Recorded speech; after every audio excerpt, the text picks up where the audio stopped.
laban sa dalawang pipitsuging kandidato. 6 na taon ang dapat niyang termino.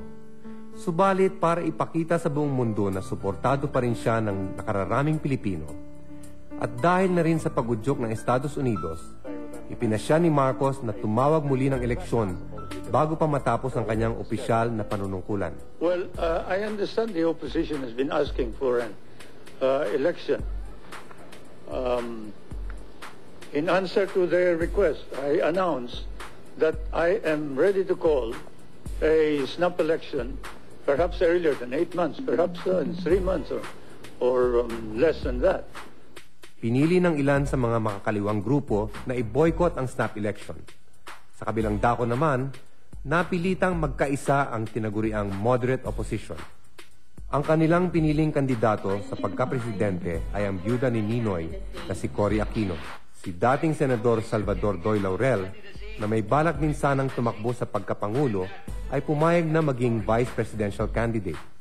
Ang kanilang naging slogan, sobra na, tama na, palitan na.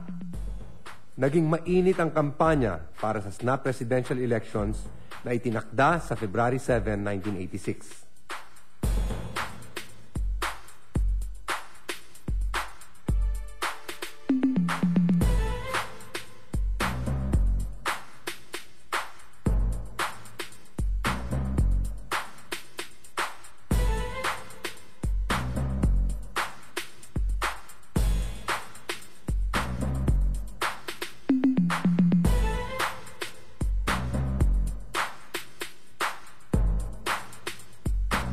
Subalit, tiwalang-tiwala si Marcos na siya at ang kanyang vice presidential candidate na si dating Senador Arturo Tolentino ang mananalo. Ipinagyabang ni Marcos na hindi pa siya natatalo sa anumang eleksyon. Hindi akalain ni Marcos na magiging ganoong kalakas ang National Movement for Free Elections, isang organisasyong itinayo para tiyaking patas at malinis ang eleksyon. Sa pamumuno ni Chairperson Jose Concepcion, na ipamalas ng NAMFEL sa pamamagitan ng libu-libong matatapang at dedicated volunteers nito na mahihirapan si Marcos Mandaya. Nagkaroon din ng mga bayani sa loob mismo ng COMELEC.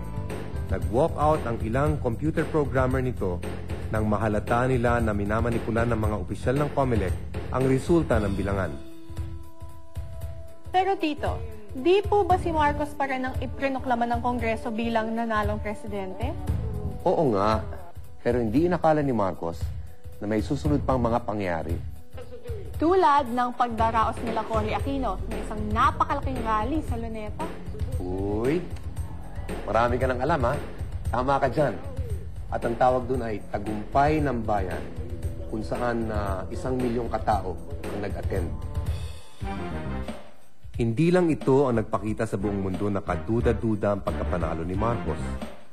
Ipinahayag din ng isang US observer team na inimbitahan ni Marcos na sa dami ng katiwalian ng kanilang nasaksihan, naging questionable ang opisyal na resulta ng eleksyon.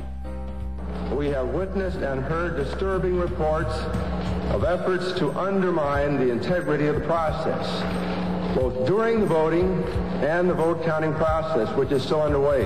But I think these are the most damning comments that I've heard and the most dramatic event that I've witnessed in the course of my being in the Philippines. Ang ibang bansa ay tumahimik na lamang at nagmasid. Wala ni isa sa kanila, maliban sa Russia, ang nag-congratulate kay Marcos. Ang simbahang Katoliko naman ang nagpahayag ng pinakamatinding pagkondena sa rehimeng Marcos. Ayon sa kanilang pastoral letter, a government that assumes or maintains power through fraudulent means has no moral basis.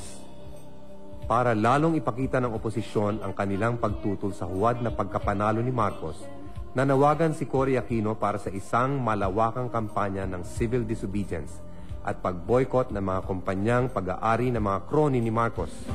I ask you to boycott 7 banks who have helped the usurper perpetuate his hold on power.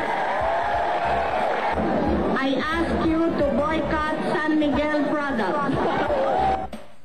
Binalak ni Cory na ipakalat ang panawagang ito sa iba't ibang dako ng bansa. Pumunta siya sa Cebu para pamunuan ng isang rally. At dito siya inabutan ng mga pangyayari noong February 22, 1986. Wow, Tito Jim, eto nang pinakahihintay ko. And I'm sure a lot of our viewers ay sabik na rin.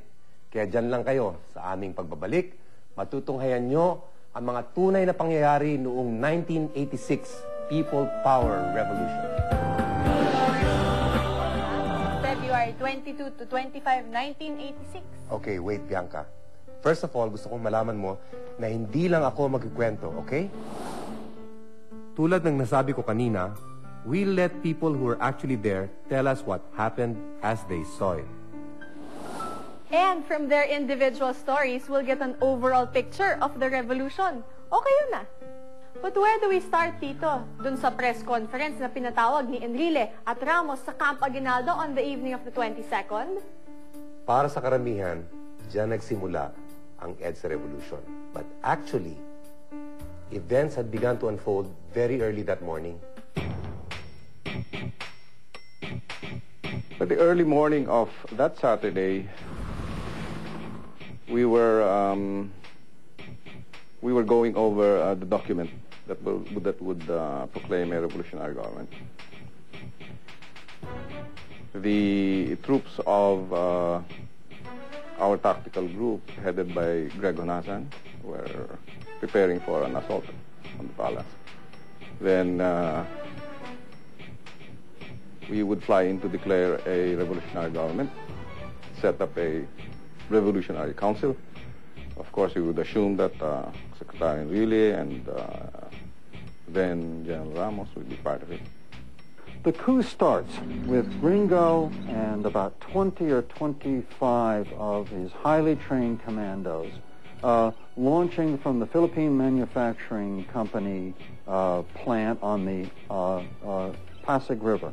Okay, rubber rafts, blackened faces, black uniforms, blackened guns, you know, and they paddle quietly across the Pasig River, and they land right at Malacanang Palace.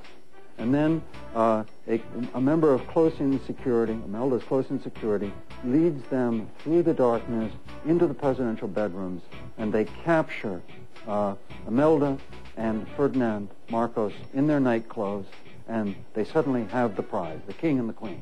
Okay, at that moment then, 2,000 soldiers from units around Manila rally to the coup, and they come into the palace and they secure it, establishing a perimeter of security. And that is the plan. So, Tito, ano nangyari sa plano nilang coup? Naudlot. Kasi nabuking sila ni General Ver.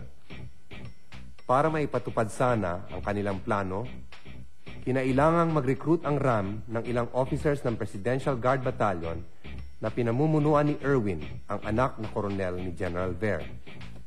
Isa sa mga opisyal na linapitan ng RAM ay si Major Edgardo Doromal. Later ko lang nalaman na I was the last recruit eh. Kasi nga I'm in charge of the palace grounds. So para magkaroon sila ng access. As presented to me, parang may maging bloody. No? Parang baka magkaroon tayo ng civil war. So ayoko mangyari yun. Tapos yung member ng armed forces maglaban-laban, classmate sa classmate. Ayoko mangyari yun. So ang feeling ko during the time, I should find a way na hindi matuloy yung plano nila. But again, I was told by Gringo na they are serious about it. But since I was in that situation, palagay ko parang pakiramdam ko na trap ako.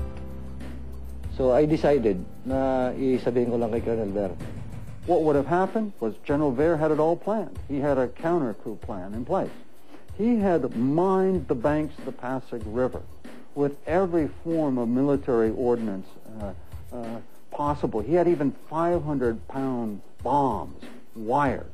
And what was going to happen is when Gringo started paddling across the river, if they had actually done it, okay, what would happen is searchlights, Navy searchlights, the kind that are on the ships, would have illuminated the entire Pasig River brighter than almost daylight.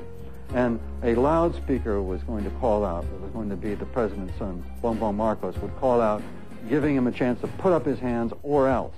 And if they didn't put up their hands right away, they were going to detonate, and the Pasig would have been blown right out of his banks, and the Ram boys would have been atomized.